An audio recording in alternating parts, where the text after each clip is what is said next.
Hey guys, welcome back to another video. Today I'm super excited to get started because we have the Ram back in the studio. Now if you missed it, we've already upgraded the steering with our new 2.5 ton steering for this platform, but we're going to be doing a lot more to this truck. So much more that it's actually going to be a little two-part series that we're starting today with the rear end. So not only are we lifting this truck, but we're also going to do wheels and tires, and in next week's video we're going to unveil a new product we have for this platform, so stay tuned for that. But for today's video we're going to be working on the rear end of the truck. So we're going to get it in the air, get some penetrating fluid on all the components so it's easy to come off. Then we'll get to the table and talk about what we're putting on today.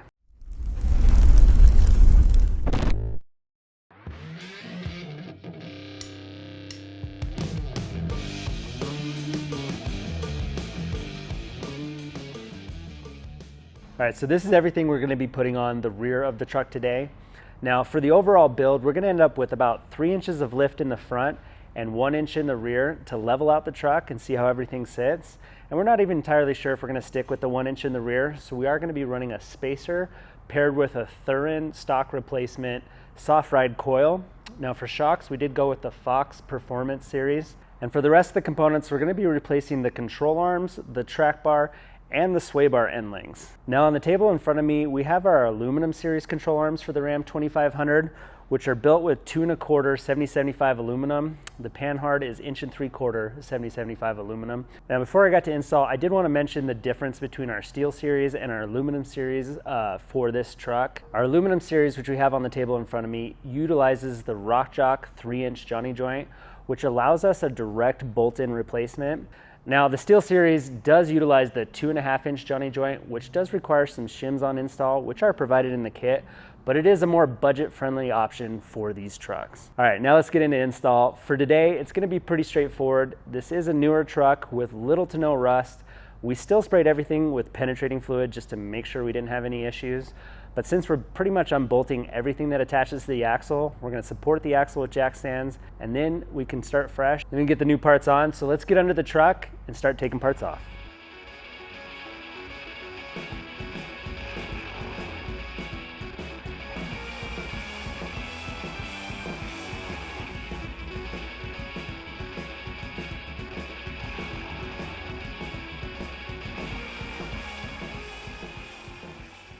All right, top of the shock is 18 millimeter, just so you don't have to spend 20 minutes figuring out what size, like I just did. But if you're stubborn like me and don't want to take out your inner fender liner, you can reach up behind the frame here and get at it, but it is an 18 mil, and I would recommend a ratcheting 18 mil.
Again, I would recommend a ratcheting 18 millimeter wrench for the shock and your end link here for this install.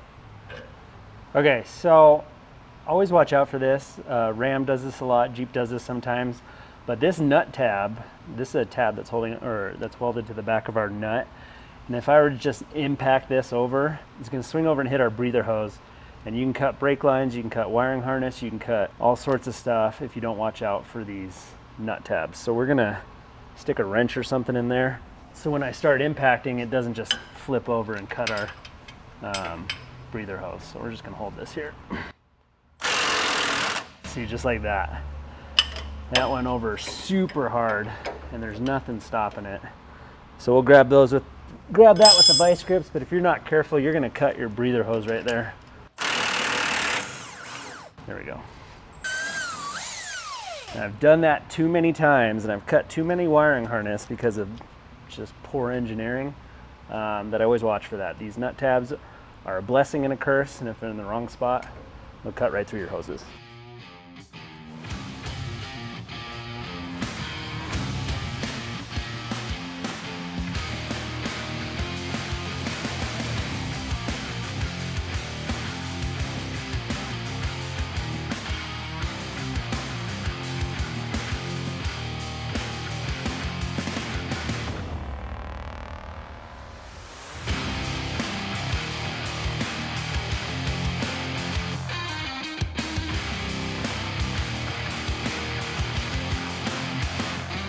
All right, we're gonna go up and take the coils out.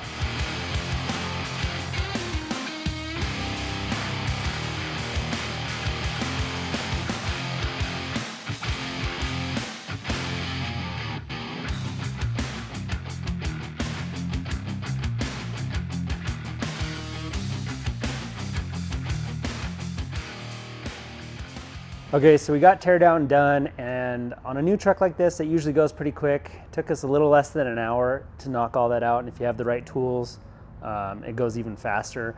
And I do highly recommend a ratcheting 18mm wrench, not only for your end links, but for your top hat on your rear shock. It's just a lot easier to get in there and actually just ratchet that off. So ratcheting 18mm will make things go quicker. But now we're gonna get to install. Now for the rear, we're doing a 1-inch lift overall. So for lengths on the control arms, that's not gonna change much from factory. And honestly, we're gonna set everything at factory length because we might be going back to stock height after we get the front done and we see how everything settles. So yeah, we're gonna do the reverse of what we just did. So we're gonna grab our coils and our spacer and we'll put those in and make sure we can get those on before we put any weight back down. Now, since we did take everything off of the axle, there's nothing really to hold it in place, so it did shift on us. So we are gonna have to do some maneuvering to get it back to where we can bolt the control arms in. But we'll show you how to do that. Leverage is your friend there. But for now, we're just gonna start putting things back on.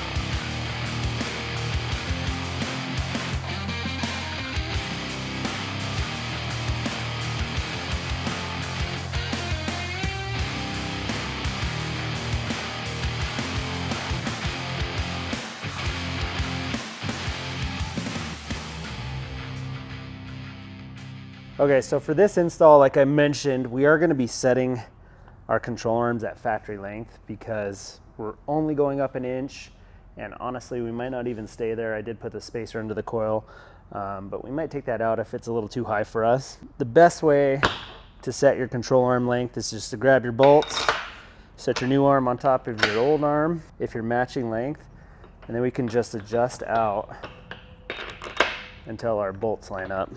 Now, the way we're gonna do this is I'm gonna do the upper arms first, and I'm gonna torque everything before I move on.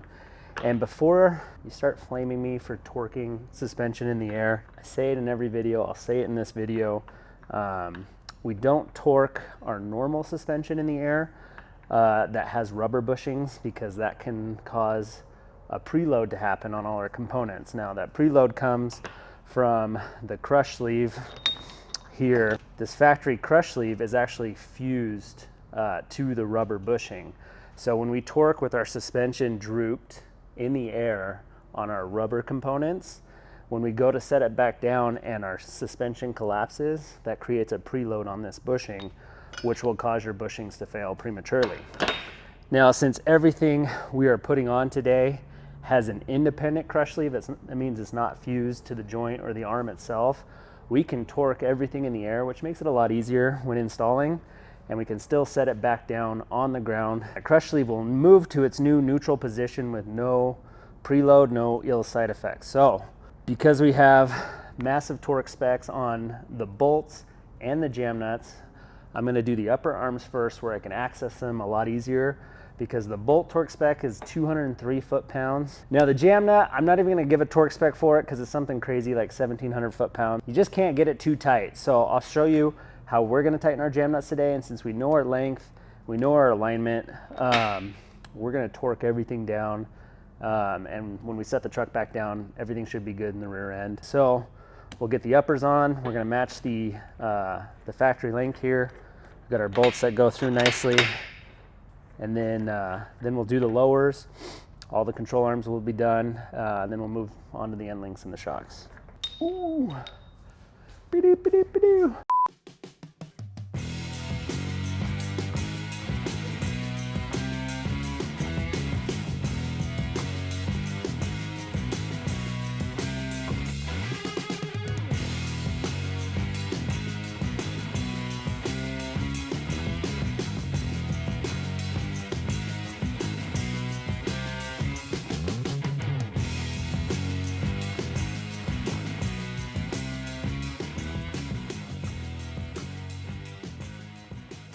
All right, so this is what we're gonna use to get our jam nuts here, because we don't have a crow's foot or even a wrench big enough to get what we want. So we got a pipe wrench and a cheater bar.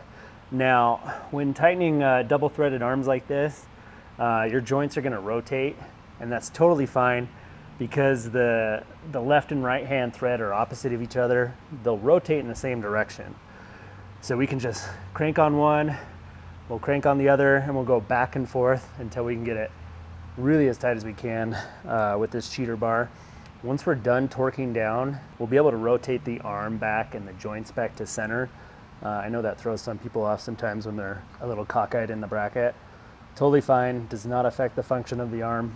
And again, on these jam nuts, we're gonna go as tight as we can. And then always, always, always check them after your first 500 miles. We need to paint mark these so they don't move on us. But if you get them good and tight on your install and then you torque them again after 500 miles after that settling period, you'll never have to touch them again. So we'll do that. Hold up the cheater bar again. It's not really shot. This is our cheater bar.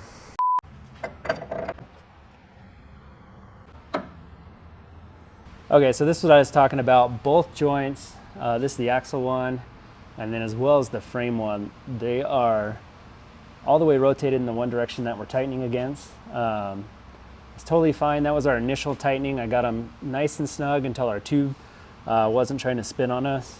Now that we have them in this orientation and they're snug down, we can really start cranking on them with our cheater bar. You just don't want the tube of your arm or the body of your arm to spin because that'll adjust your length. We do have wrench flats in the arm, so you can put another wrench on here to keep it from spinning. But you don't need to do that. You don't need to mess up your powder coat. You can just, yeah. So now that we got these torqued, we'll just move the joints back to center. The pry bar here. Again, they can set offset. This one's good and tight. All right, we're gonna do the same with the rest of the arms, and then we'll move on to end links and stuff.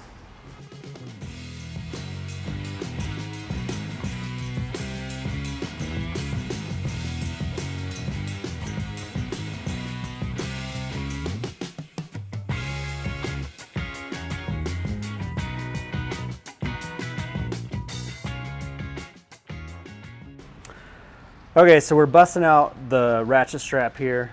This will happen on these 5-link suspensions sometime. We have the Panhard out, we've gone up and down, so things have shifted. So your last link or control arm that you're gonna be putting in can sometimes be a bear because you're just off a little bit. Now we know our control arm links are right, our axle position just isn't right yet.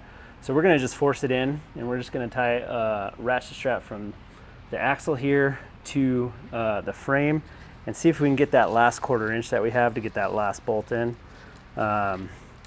We tried with the leverage and the cheater bar, and that didn't quite work. So my other go-to is always the ratchet strap, because you can control this a little bit more than prying on your axle.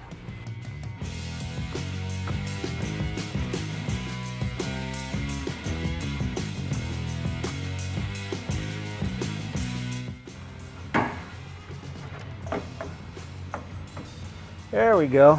Jiminy cricket.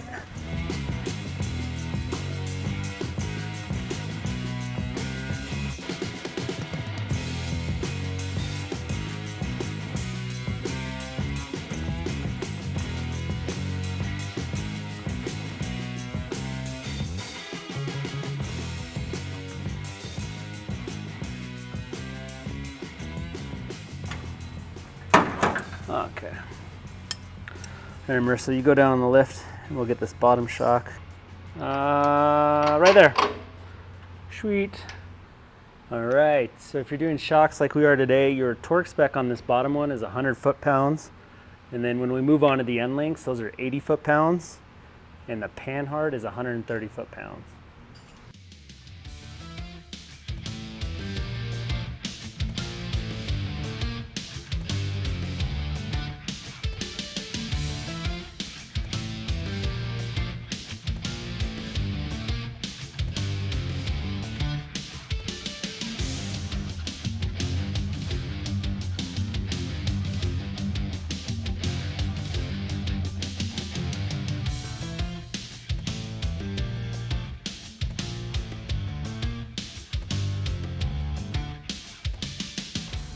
Boom. Shock and Panhard left.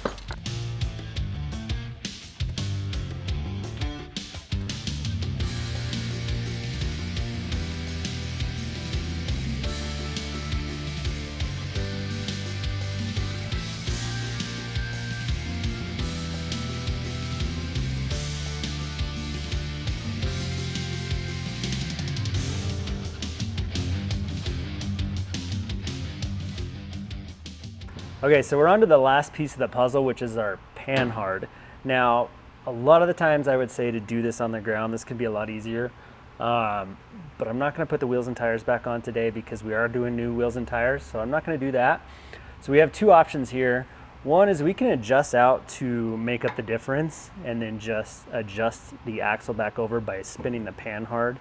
I don't love that way because we've already set it to length. We have it matching the factory one right now. So our other option is to grab the ratchet strap, and that's what we're gonna do. And then we're gonna pull this axle over to meet our Panhard, and then everything should be where it needs to be. And when we go to put the new wheels and tires on, we can set everything back down, and this is gonna be a whole different beast of a truck. So let's get the ratchet strap, we'll get this last bolt in, and we'll wrap up this install.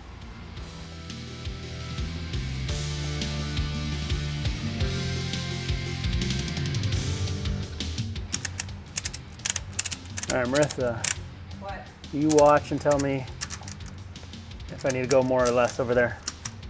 One more? A little bit more. All right, ratchet strap is about to explode.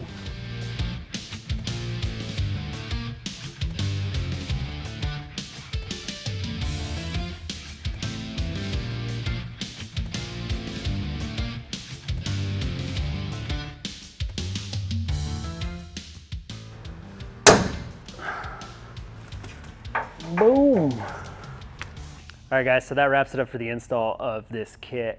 I absolutely love this kit. This truck is gonna perform completely different now with the new arms, shocks, springs, Panhard, sway bar end links, everything. The last thing I wanted to point out before we end the video is it's really important to make sure you get the correct length sway bar end links. So if you've lifted or lowered or whatever you've done with your truck, and this kind of just highlights it. This is already a 1-inch longer end link, and as you can see at full droop, it's basically straight in line with the sway bar. Now what happens is when you go back down, you could run the chance of inverting your sway bar, and you definitely run that chance with a short end length. So we could probably go a little bit longer on this end length. A lot of the times you're not going to be fully drooped out in this truck, and if you are, you should probably have limiting straps so you don't invert your sway bar, or you can run an even longer end link back here. Like I said, this truck's gonna be a completely different animal on the road, and I'm super excited for next week's video. We're gonna be showing you our new radius arm for the front of this truck, and we're gonna be doing a 3-inch lift on the front and new wheels and tires, so stay tuned for that video. But for now, as always, like, comment, subscribe. That really helps us out in what we're doing in these videos, and we'll catch you in the next one.